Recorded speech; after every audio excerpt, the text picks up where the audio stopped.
So, ayan ang ating chef, Boy Negro Arabo. Naghiwa na siya ng mga kamatis, ginger, o luya, at bawang. Ayan. Siya ang aming chef for today. Masarap yung nagluto, guys. Kasi yung kanyang misis, hayun, Donya. O, eto naman ang ating mga ingredients para sa ating lulutuing sinigang sa miso na maya-maya. Meron tayong miso, of course, kamatis, bawang, luya, sibuyas, okra, sili, mustasa para pangsampal sa mga marites, at labanos para pangsapal sa kanilang mga bibig, at sitaw para sa mga bokya. Magbigti na kayo. At eto naman ang ating sinigang sa miso na ilalagay later on. So ayan, nakita nyo na ang ating mga ingredients ng pang sinigang na miso. Eto ang ating chef, si Boy Negro Arabo.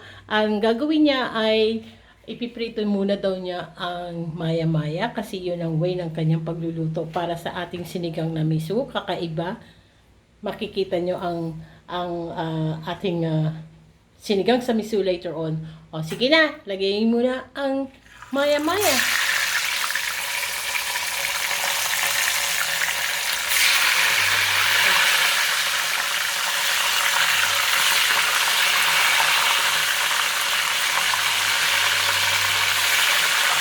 Dudurugin na niya ang kanyang miso.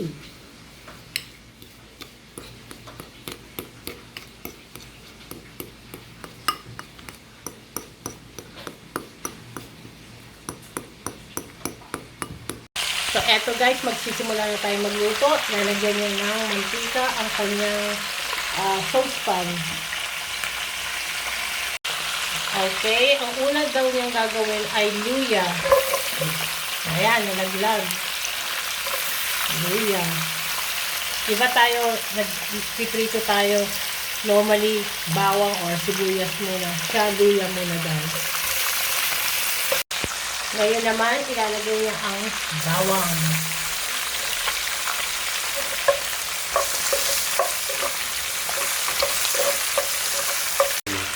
Ngayon, isusunod na natin ang sibuyas.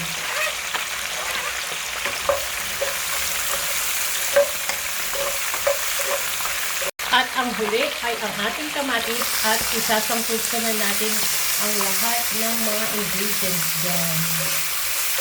Ang bango ng bawang. So, ayan, nasakutsa na niya ang mga sibuyas, bawang at luya. Ilalagay naman niya ang miso. Gisa-gisa. Mekos-mekos. Oh. Ayan, mekos-mekos tayo dyan.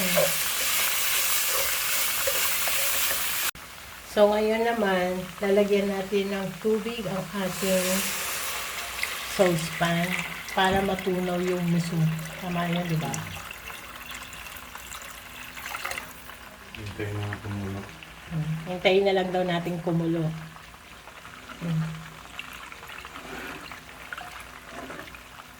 Bigyan ko pa sa loob.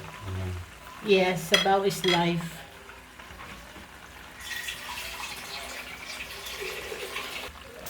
So, dadagdagan natin ng tubig para mas maraming sabaw, mas masaya. So, ayan, kumukulo na ang ating sinigang na miso.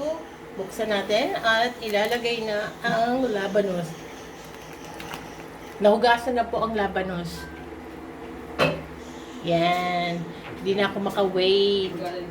Naglalaway na ako, guys. Ngayon, isusunod naman po niya ang sitaw. Para sa mga bokya dyan. Mekas-mekas na naman siya. Grabe, kung maaamoy nyo lang siya. Ay, naku. Heaven na heaven. Ito yung na-miss ko na ulam. Sinigang na miso. Laway-laway. Kalimutan ng diet! Ilalagay na natin ang sinigang na miso mix. Dalawa ilalagay natin para mas malasa, mas maasim, mas masarap.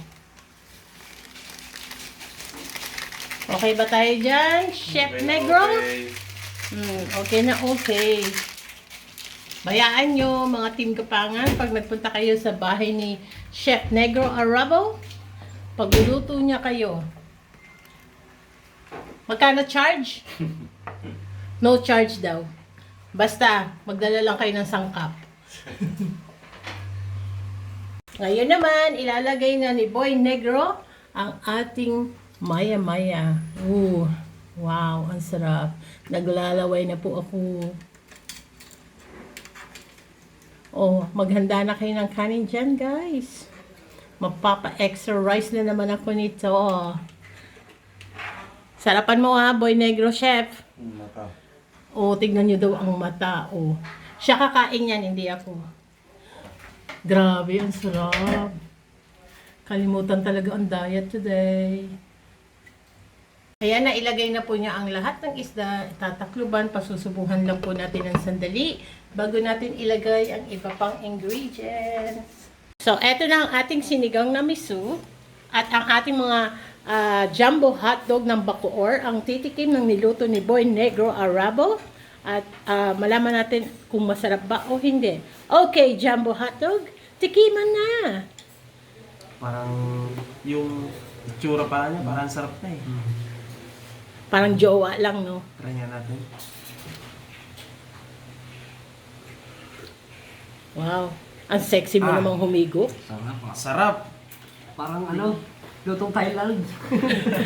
Lutong tayo sa'yo, anong luto yan?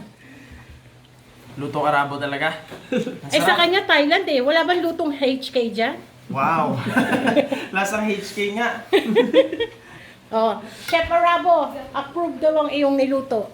Sige, kain na kayo. Kain na, kamaya na. Hindi, si Trian. Ano sa'yo? Wala mo. Ayan, kanin niya. Konti lang papakita sa inyo kasi ayaw niyang malaman niyo. Malakas siya kumain. Di ba? Kakain muna kami guys. See you later.